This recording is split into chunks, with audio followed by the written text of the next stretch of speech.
लेकिन पाकिस्तान ने इस मैच में चोक किया है। अगर आप पाकिस्तान के फैन हैं तो आप बहुत नाराज होंगे अपनी टीम से, क्योंकि ये मैच अगर पाकिस्तान नहीं जीत पाया तो भाई साहब वो सुपर 8 में जाना डिजर्व नहीं करता। यूएस से हारे, इंडिया से भी हार गए, और अब तो मुझे लगता है कि वाकई में पाकिस्तान का सुपर 8 का जो दरवाजा है ना वो बिल्कुल इतना तो बंद हो ही गया है। पता नहीं, उनको अपना भी करिश्मा करना होगा और कुदरत का निजाम भी होगा कि फला से हार जाए, फला को हरा दे तो वो सुपर 8 में जाएंगे। लेकिन इंडिया की बात, इंडिया ने बैटिंग ठीक नहीं की। जैसी भी कंडीशंस थी, इंडिया की बैटिंग इस जीत पर पर्दा नहीं डाल सकती, और कहीं ना कहीं इंडिया को ना निकल कर आना है।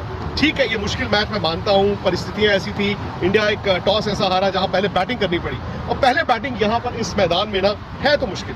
आपको अंदाजा नहीं है कि कितने रन चाहिए, कितने नहीं चाहिए, लेकिन इंडिया के भी 10 ओवर में भाई साहब 81 रन थे, और उसके बाद आखिरी 10 में भारत ने क्या किया। बट फिर गेंदबाजी की बात आती है। मतलब हम आमतौर पर बात करते हैं हमेशा बल्लेबाजों की कि वो करिश्मा करते हैं, आज गेंदबाजों ने किया। जसप्रीत बुमराह, अर्शदीप जिन्होंने आखिरी ओवर फेंका, मोहम्मद सिराज, हार्दिक पांड्या, जडेजा, अक्षर पटेल, मतलब किसी वक्त भारत ने ये महसूस नहीं होने दिया कि इस मैच से बाहर हो गए हैं। जब रन बोर्ड पे नहीं होते तो आपको न सिर्फ गेंदबाजी अच्छी करनी होती है, बल्कि ये भी आपको उम्मीद करनी होती है कि सामने वाला गलती करे। और चूंकि सामने पाकिस्तान था, पाकिस्तान की तरह खेला आज, और इसीलिए वो इस मैच को हारे भी।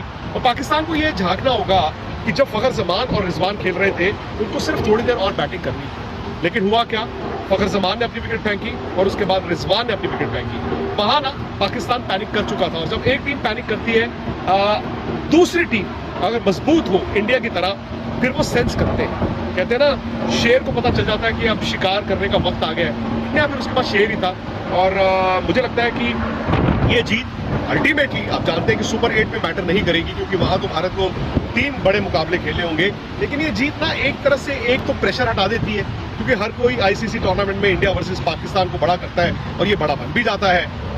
और जब आप एक लो स्कोरिंग मैच जीतते हैं, मेरा ये मानना है कि टीम ना जुड़ जाती है। ऐसा नहीं कि भारत बिखरा था, लेकिन कभी कभी इस तरह की जीत आपको आगे के मैचों में वो सेल्फ बिलीफ दिखाती है। और अगर इंडिया ठीक ठाक बैटिंग करे तो फिर मुझे लगता है कि आपकी टीम खतरनाक हो जाती है। गेंदबाजी हमें पता थी, सवाल था सारा बैटिंग का T20 में, और शायद जब आप यूएस से जाएंगे वेस्ट इंडीज में, जहां पर सुपर 8 के भारत को 3 मैच खेलने हैं, वो पिचेस ना थोड़ी सी भारत को सूट करेंगी, क्योंकि आप स्लो पिचेस पे एक स्पिनर एक्स्ट्रा अगर भारत खिलाएगा तो आपकी ताकत बन जाती है। और बैटिंग करना मुझे लगता है कि भारत को देखना होगा कि कितने रन्स चाहिए। विराट और रोहित जब ओपन करेंगे वो एक रिस्क रहेगा। आप 2 ऐसे बैट्समैन जिनके पास तजुर्बा है उनसे ओपन करते हैं तो आप बेस्ट फुट फॉरवर्ड की कोशिश करते हैं। लेकिन आज जैसे हुआ ना, रिस्क भी रहता है कि इनमें से एक आउट हो जाए और दूसरा आउट हो जाए तो फिर आपकी बैटिंग ढहती दिखती है, वो पैनिक भी हुआ। तो भारत को आने वाले मैचों में जो एक सबक इस जीत से लेके जाना है, आमतौर पर कहते हैं हार से आप सीखते हो, मुझे लगता है इस जीत में भी भारत को सीखना है, वो है बैटिंग। लेकिन जिस तरह से फैंस ने यहाँ पर इस जीत को एंजॉय किया, जिस तरह भारत ने इस मैच को जीता, शायद अब हौसले बुलंद हैं।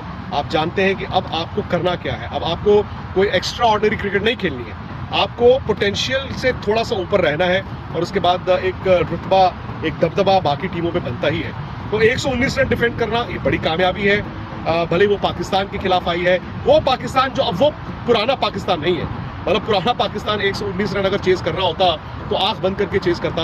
लेकिन बाबर आजम पर सवाल होंगे, बाबर आजम की कप्तानी पर, उनकी अपनी बैटिंग पर, उनके बाकी खिलाड़ियों पर सवाल रहेंगे। अब इंडिया यहाँ से क्या, इंडिया के जो बाकी अब 2 लीग मैचेस रह गए, यूएस जो इसी मैदान में खेला जाएगा, फिर फ्लोरिडा जाके भारत कनाडा को खेलेगा। ये 2 मैचों को इस्तेमाल करना है आपको आने वाले मैचों के लिए। विराट के 2 मैचों में रन्स नहीं आए हैं। विराट के पास एक बड़ी पारी जरूरी है, बड़े मैचों की, big match player, ICC tournament में उनका रुतबा रहा है, उनका रिकॉर्ड रहा है। तो विराट को आने वाले 2 मैचों में वक्त लेना है। शायद मुझे पहले मैच में भी और इस मैच में भी ये लगा कि विराट थोड़ी जल्दबाजी कर रहे थे। बड़े से बड़े प्लेयर पे भी कभी कभी अपनी रेपुटेशन का दबाव होता है, और शायद वो दिख रहा था। अस्सलाम वालेकुम क्रिकेट के फैन, जैसा कि आपको मालूम है कि पाकिस्तान की एक बहुत इबरनाक शिकस्त हुई है। जीतते जीतते मैच हार गए हैं। पाकिस्तान की बॉलिंग तो ऐसी चली जैसे बॉलिंग हरदम चलती है, धमाकेदार। नसीम शाह, मोहम्मद आमिर, शहनशाह अफरीदी, हारिस रऊफ ने विकेटें आउट की। उसके बाद जब बैटिंग लाइन का वक्त आया तो बैटिंग लाइन ऐसी गिरी के मुंह दिखाने के काबिल ना रही। पाकिस्तान 120 रन का टारगेट चेज ना कर पाया।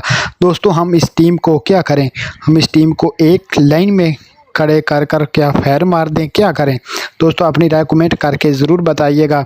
जैसा कि हमारे जो चेयरमैन हैं पीसीबी के मोहसिन नकवी, उन्होंने कहा है कि अंदरूनी कहानी जो चल रही है, एक दूसरे के खिलाड़ी सेट नहीं हैं, हम ये ऑपरेशन करेंगे और इनको ठीक करेंगे। दोस्तों इंशाल्लाह हमारी टीम आगे सही होगी या नहीं, कमेंट करके ज़रूर बताइए। वीडियो को लाइक कीजिए, अच्छी लगी हो तो कमेंट करके ज़रूर बताइए।